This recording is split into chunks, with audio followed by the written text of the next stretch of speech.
Hello everyone, magandang buhay. Ayan. So meron nga dumating sa aming friend galing Pilipinas. So nagdala sila ng mga gift. So may mga ganyan. Ewan ko ba kung ang tawag doon. Hindi naman siya suman. Pangasinan daw to na galing. Hindi ko alam pero ang sarap niya. Hindi ko alam, hindi ko siya kilala. Hindi naman siya suman.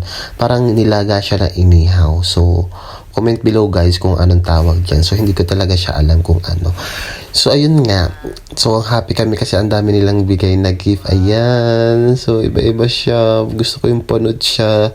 So galing sila ng Pilipinas. Tapos yan yung binigay nila sa amin. Thank you so much kay Kai and Dali for your pasalubong. Yeah, we call it pasalubong. So yan, may mga pancit canton made in Philippines. Meron din naman dito pero mas masarap galing Pilipinas, diba? Charot.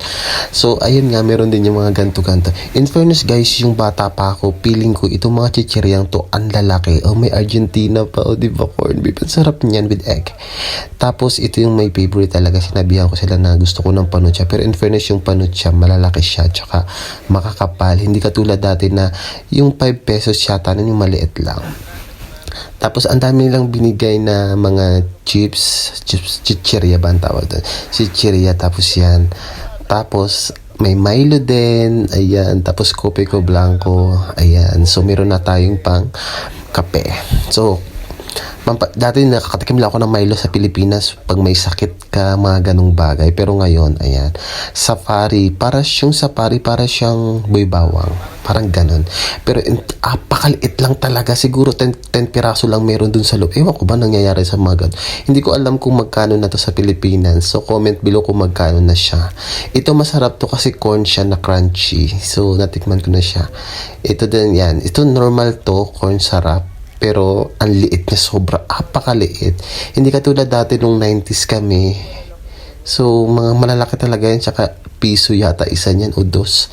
Hindi ko alam kung magkano na ngayon. Tapos ngayon ang laman niya is napakaliit.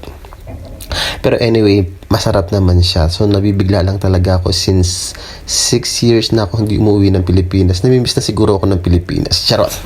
Pero hindi ko sila namimiss. Charot lang. So ayan. Tinuruan niya akong paano kumain daw. So, ganun daw kung kumain. Ayun si Kai. Tapos, ayan, may Alaska pa ang lola mo, o diba? Nakatikim lang talaga ako ng Alaska talaga pag may mga sakit-sakit ng mga ganyan-ganyan. Pero yung sasabihin mo everyday, every morning na iinom, maglikay ka muna. Sabi likay, yung manguha ka muna ng niyog. So, ganon. Ayan, ang dami ko natanggap. I'm so happy. Thank you so much sa your gift. Ayan.